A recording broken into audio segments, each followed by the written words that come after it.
Assalamualaikum warahmatullahi wabarakatuh. Saya Nurul Aulia Hasanah, salah satu mahasiswi kebidanan Poltekkes Kemenkes Kupang tingkat 2B. Di sini saya akan mempresentasikan tentang adaptasi bayi baru lahir dari intrauterin ke ekstrauterin. Selamat menyaksikan. Adaptasi yang pertama yaitu dari sistem pernapasan, yaitu dari intrauterin, oksigen dari ibu melalui plasenta, dan bayi baru lahir menjadi plasenta terputus dan usaha napas dengan menangis, dengan paru-paru mengembang, cairan paru-paru keluar, usaha memenuhi ruangan trakea dan bronkus bayi.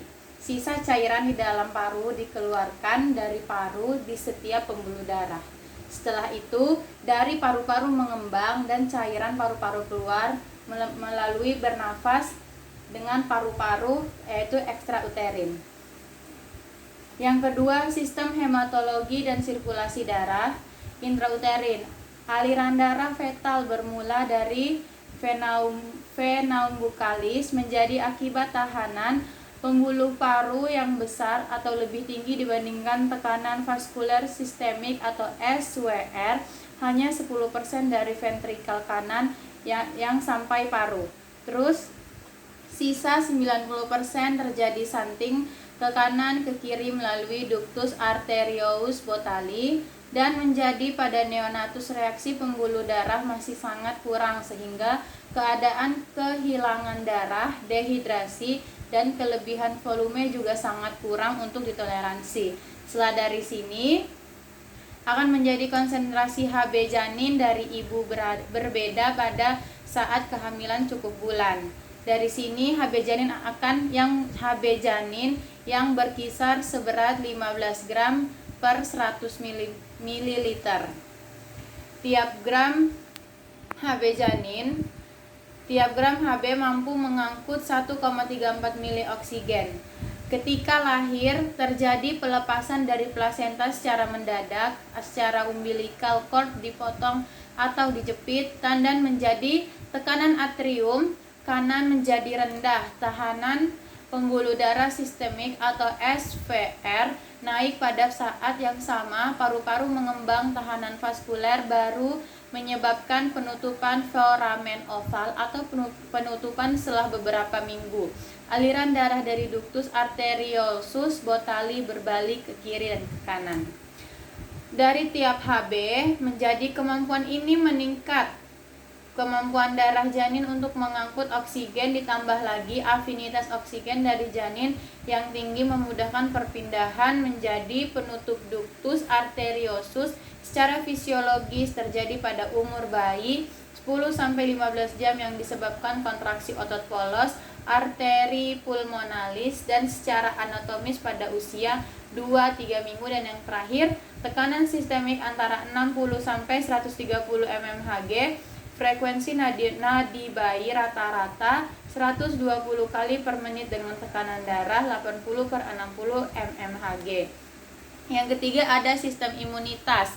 Dari intrauterin ia akan berubah menjadi antibodi dari ibu melalui plasenta pada usia 20 minggu. Janin mengandung IgM, IgE, dan IgG.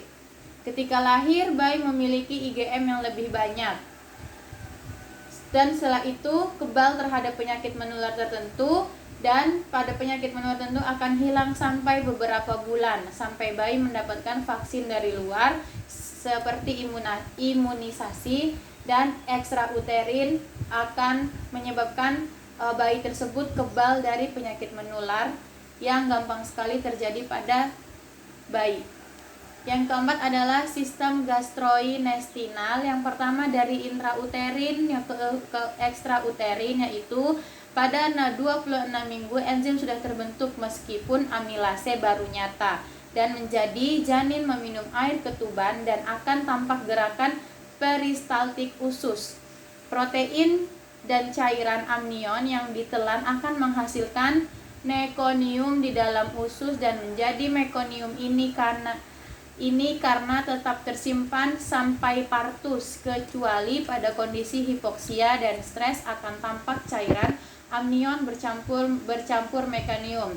Sebelum lahir, janin cukup bulan akan mulai menghisap dan menelan. Ketika lahir, IDM pemberian ASI selama 1 jam setelah lahir.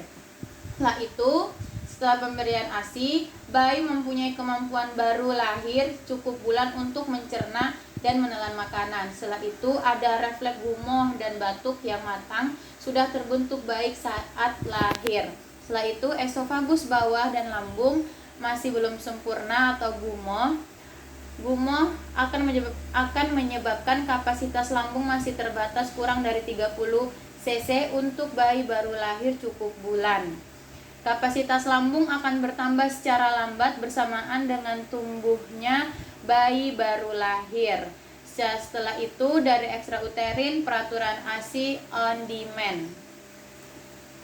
Yang kelima, intrauterin. Yang kelima, sistem ginjal, yaitu dari intrauterin pada 22 minggu akan tampak pembentukan corpuscle ginjal di zona juxtaglomerularis yang berfungsi untuk filtrasi. Dari situ ginjal terbentuk sempurna pada minggu ke-36 dan setelah itu pada janin hanya 2% dari curah jantung mengalir ke ginjal mengingat sebagian besar sisa metabolisme dialirkan ke plasenta. Sementara itu, tubuli juga mampu filtrasi sebelum glomerulus berfungsi penuh dan urin janin menyumbang cukup banyak pada volume cairan amnion.